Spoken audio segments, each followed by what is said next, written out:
Hey guys, so the Uniden LRD950 does have an implementation of GPS lockouts, and basically the idea behind lockouts is that you can teach the detector where the false alerts are, and it'll learn those false alerts, and then when you pass by them again in the future, it'll automatically mute them, and so you don't constantly get alerted to the same false alerts every time you drive by the same location.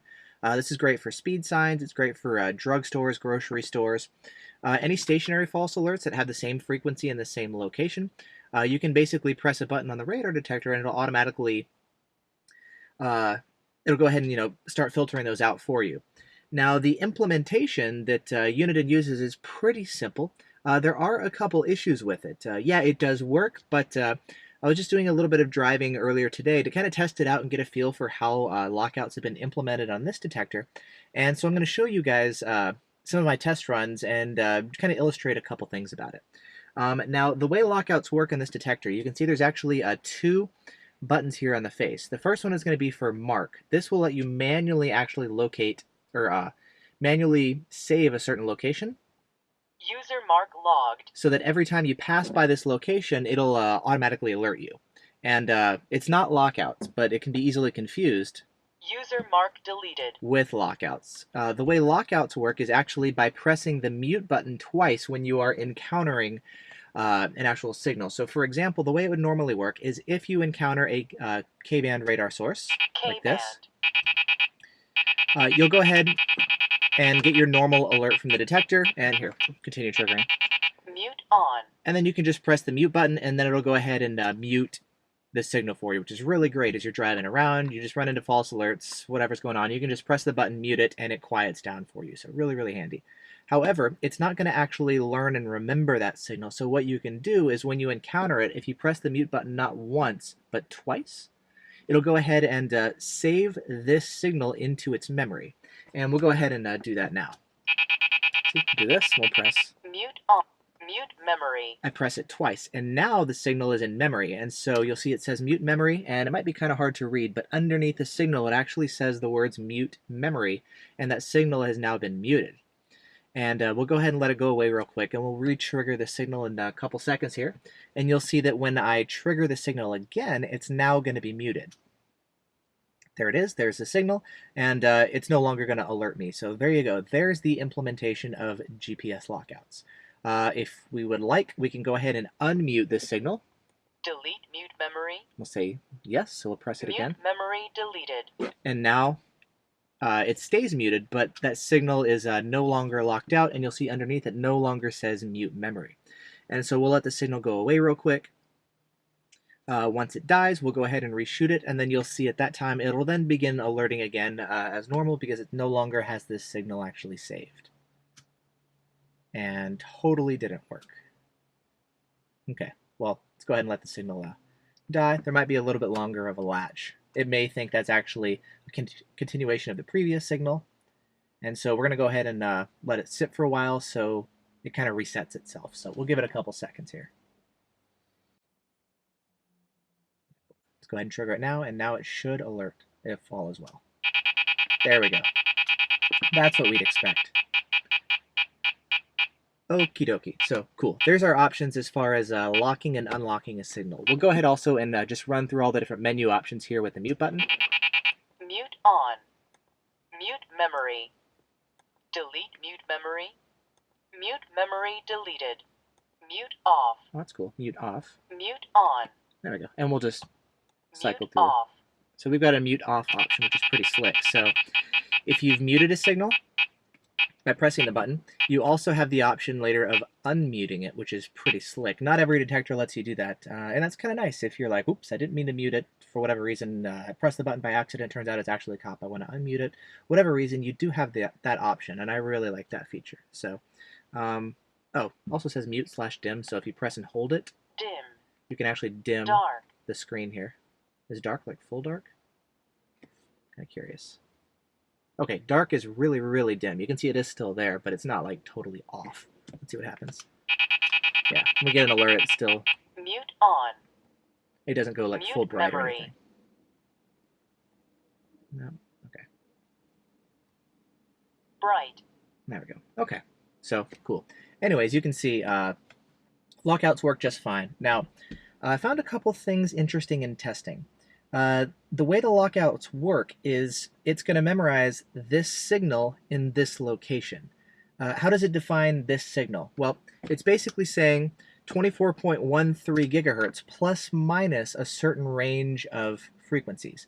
The wider that range, if my radar gun tends to drift in frequency like it can due to just normal operations, that frequency is not going to be like ridiculously precise. It is going to fluctuate due to temperature, due to normal operation, a whole variety of things. And so it's going to give you a relatively wide range of lockouts. So if that jumps to like 24.15 or 16 or something, it'll still remain locked out. It'll unlock in two conditions. Number one, if the frequency range is outside of its frequency range that it's doing. So if you get 24.2 gigahertz, then in that case it'll alert because it's going to say this is a different enough frequency. Additionally, if you move far away enough from the location where you actually locked out the signal, you've exited the radius of the lockout, at that point you're also going to get an alert. Now, what I found in my testing, a number of things. That frequency range that it locks out is relatively wide. You'll notice in this detector it's going to be 24.13. Most detectors will give you 3 decimal places, not 2. So if we're talking 24.130 gigahertz, for example, like a 30 megahertz jump will be 24.16 gigahertz. And in this case, that'll actually still stay locked out. So what I found is the frequency range that it locks out is relatively wide. This is great for keeping things muted.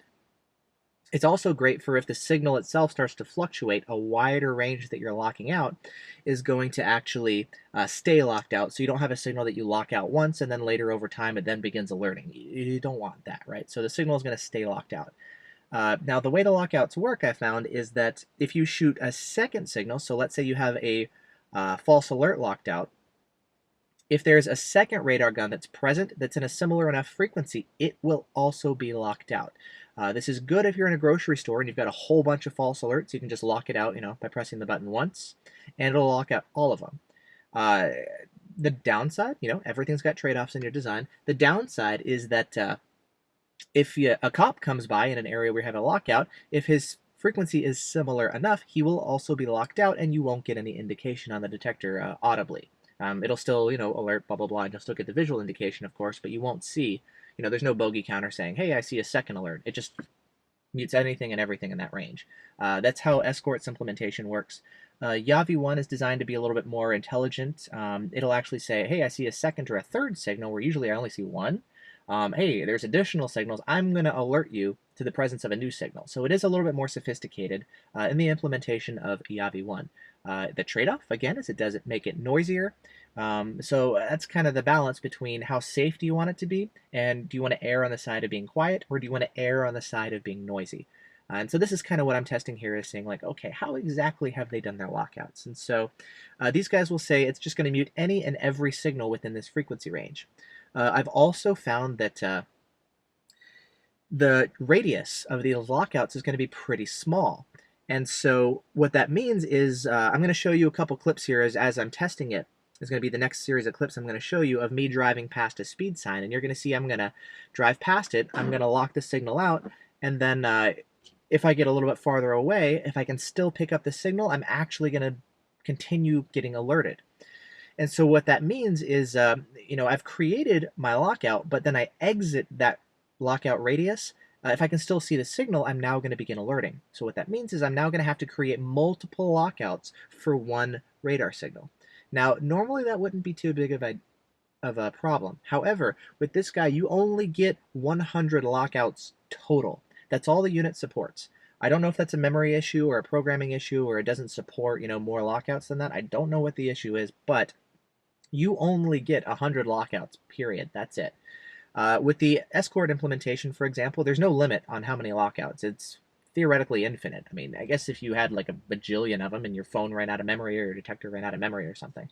But there's no limit to how many you can actually do. Never seen anybody ever run into an issue, even with like hundreds or thousands of lockouts. Same thing with the Yavi 1, no big deal to store a whole bunch. With this guy here, you only get 100 lockouts. And so if you're running into one signal which requires multiple lockouts, there's a speed sign that I ran into. In order to quiet down, I had to have 3 lockouts. in order to quiet down one signal. And you can see if you're having to do multiple lockouts, you're going to run out of them really quickly. And so I was seeing, Yavi 1, I've got like a couple hundred lockouts, and that's just, you know, with this guy, I only have 100, and so it's going to limit how many lockouts I can do, and also having to do multiple lockouts per signal is going to cut that down even further.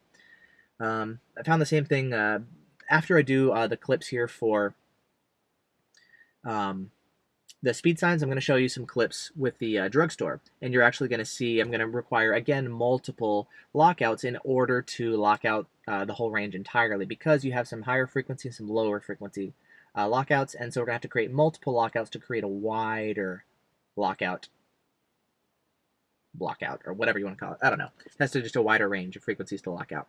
So with that said, let's go ahead and show you guys lockouts in practice, not just sitting here in a parking lot, but I'm going to go ahead and show you the lockouts, the process of actually locking out the signal.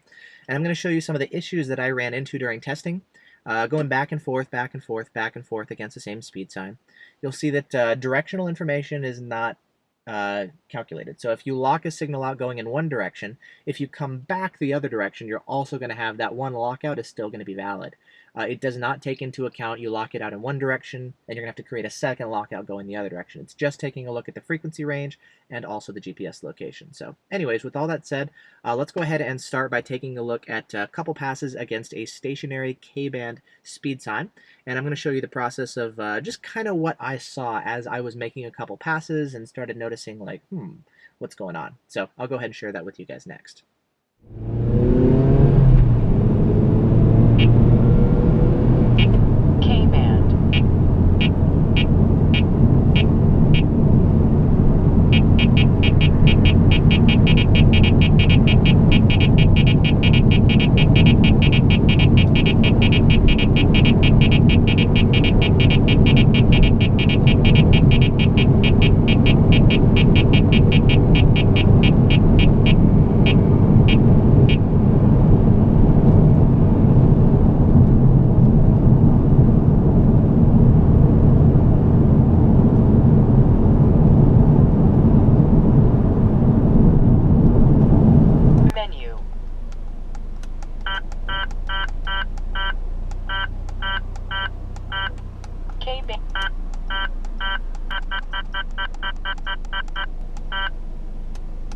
Mute memory all delete completed. GPS error. Menu.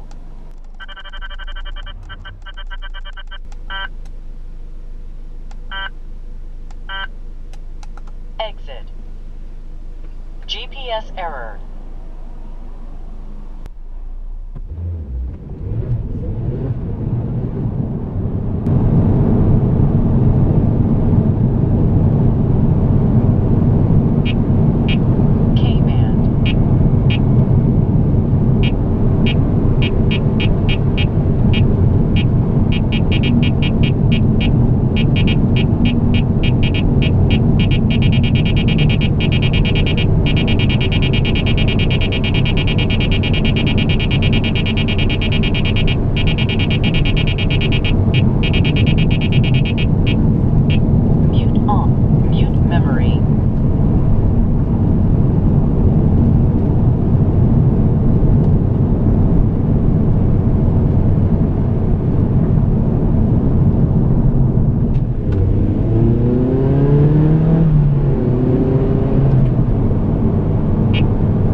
Okay, so quick test of hitting it with the K-band. K-band. So my signal here is 24.15. That's just here with this pocket radar right there. Trigger it and make this guy alert to K-band. So actually pretty much the same frequency as we're getting from the sign, and we're going to go ahead and trigger the radar unit while we're passing by the speed sign to simulate getting hit with instant on while we are driving with the locked out signal.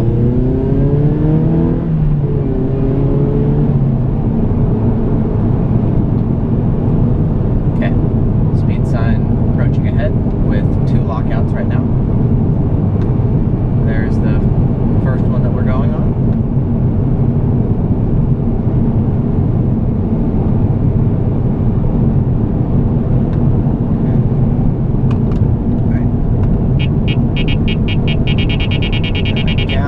And then our second lockout. And then now that we're in the second lockout, I'm going to go ahead and hit it with K-band right now. So I'm firing my own K-band radar, this guy right here, and this gun is also currently locked out, so no alert.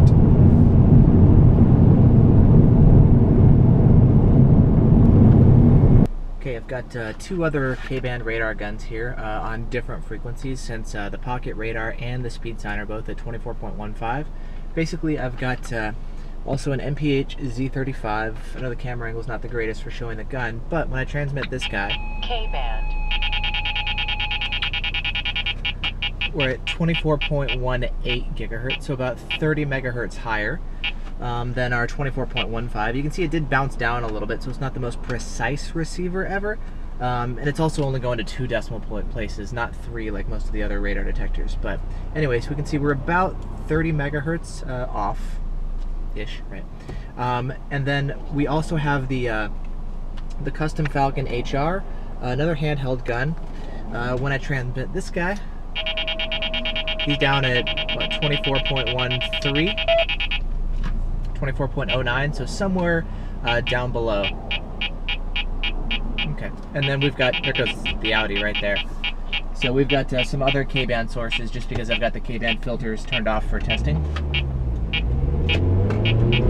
But you can see 24, so these guys are like all over the place, right? And for now I'm just going to mute. Mute on. Press once just to actually mute the signal normally. But yeah, so you can see the 2 radar guns that we're now going to be testing with instead of the pocket radar. They're higher than 24.15 and lower than 24.15. So the idea is that the radar detector will treat them as different signals than the speed sign itself, and we want the speed sign to stay muted and locked out, whereas these others signals, like actually you can see we're still getting the false alerts, we want those ones to actually be alerted to.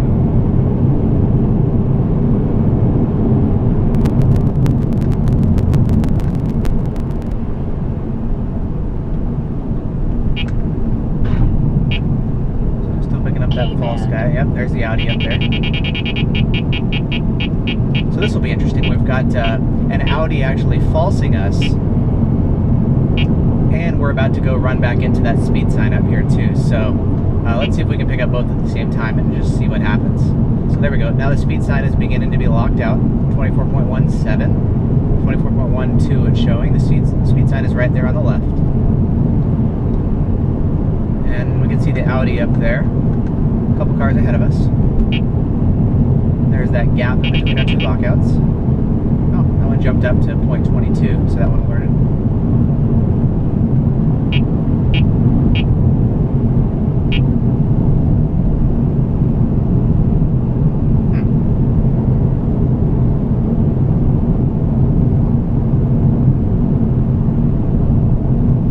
Looks like we do have a range of frequencies. 0.18 is locked out. And 0.15 jumped up to like what was that, 22 or so. Okay, so we're gonna go ahead and run the speed sign real quick, this time shooting it with different guns. Right now we're gonna go ahead and do the Falcon HR, which is 24.12, and then the MPH Z35 is 24.15 right now, so same frequency in the Z35. So let's do the Falcon HR, because that one's gonna be a relatively different frequency. how that guy does.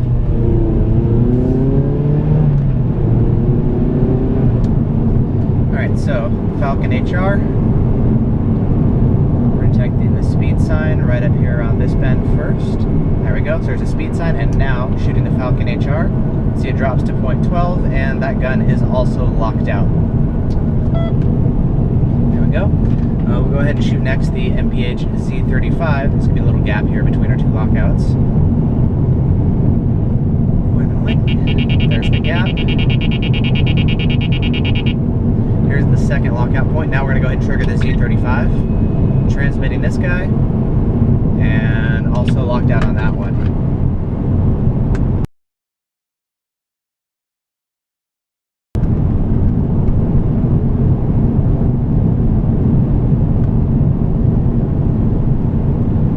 We just passed a cop too, and if he was shooting K-band radar, then he would also be locked out, and I'd get no alert from him if it's on the same type of frequency. There was that one point where it jumped to like 24.22. I don't know if that alert was, I'd have to review the video footage, if it was because of the signal frequency being higher, or if it was because I was out of the lockout radius.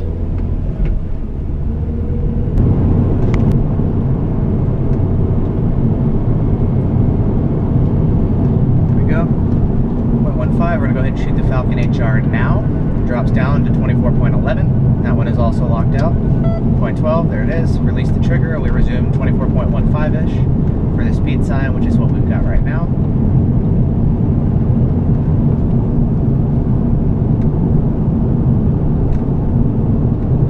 Gap right around here somewhere. There it is. And we might pick it up here again in a second. Get it locked out. Might not. Oh, I got somebody right behind me, so he is kind of blocking the weak signal. Okie dokie.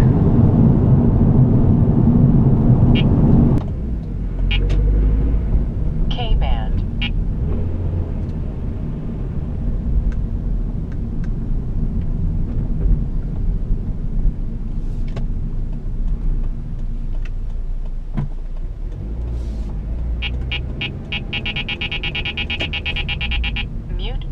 Mute memory.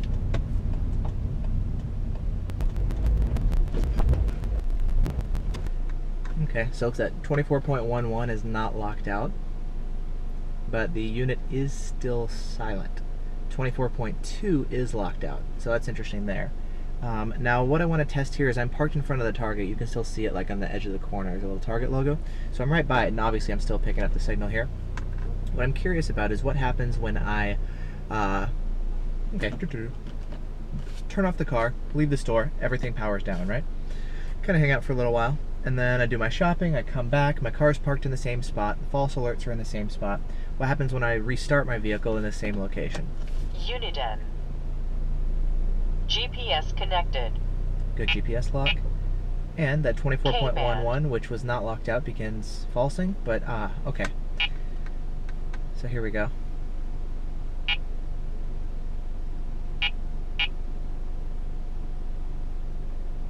So it looks like in this case I'm going to have to create a second lockout for this other frequency. So we'll wait till it drops down a bit.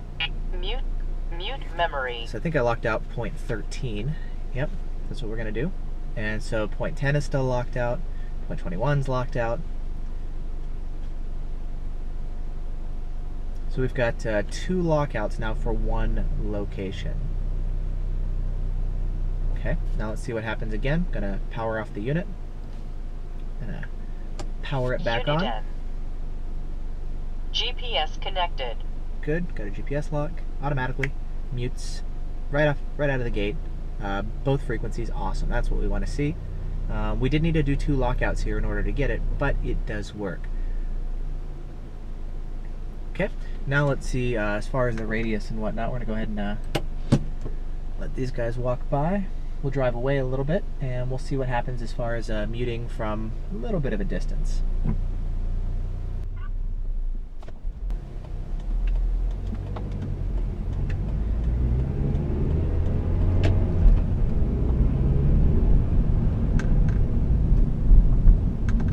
Still picking up the signal.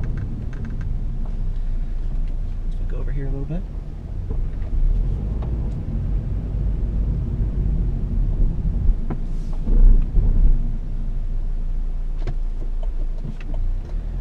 Drive around the shopping center parking lot. There, you can see the target over on the right-hand side, still picking it up, still locked out. Cool.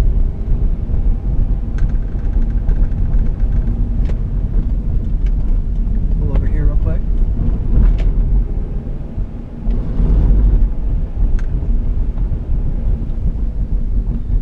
We'll go this way and we'll just kind of come back at the side, the guy from the side.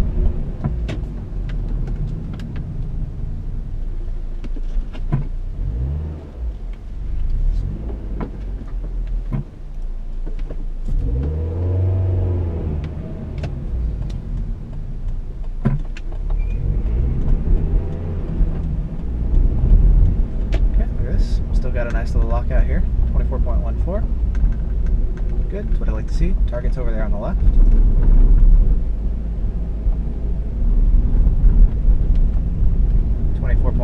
Still locked out. Let's see. About the grocery store up here across the street.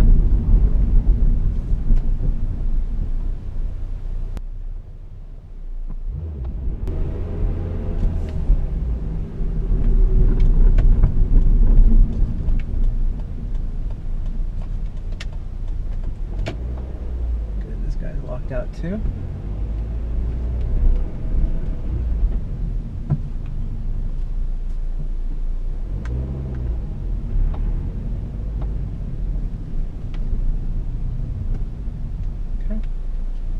We're actually just going to go in here real quick, pick up a couple things, and come right back. Oops. So my detector actually fell off the windshield again while I was at the grocery store, so gotta put it back up. Uniden. GPS connected. Cool. Active.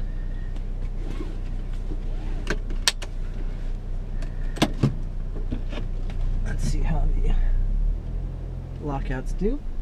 Should be just fine. Good. Mute it again.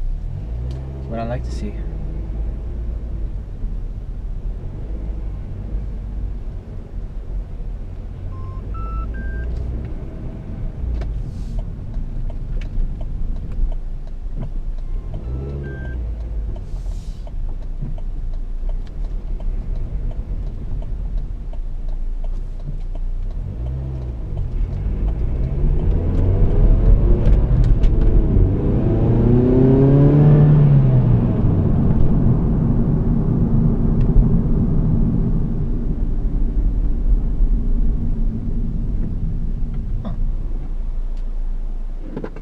Lockout's carrying all the way out here.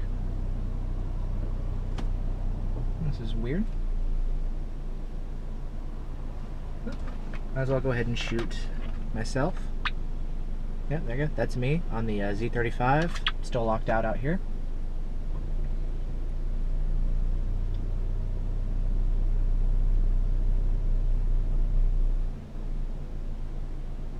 And whoever it was falsing me. We'll go ahead and shoot it again now that the signal is gone. Still locked out.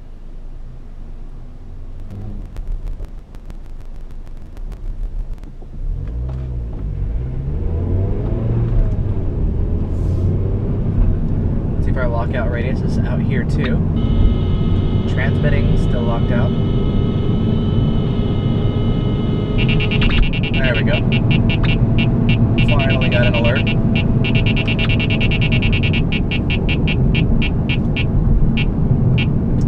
In this case, the lockout radius actually seems like it's larger than what we saw with the speed sign, so that's interesting.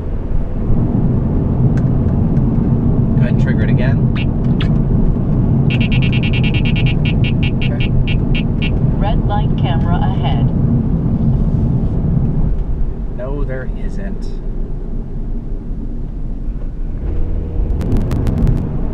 Wish I could mute or somehow get rid of that red light camera alert.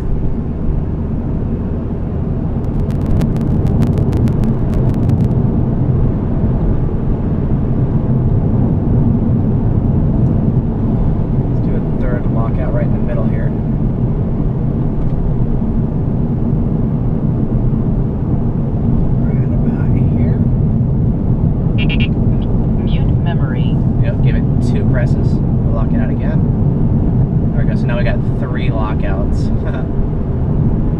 for this one sign. Hopefully we don't need a 4th one out here.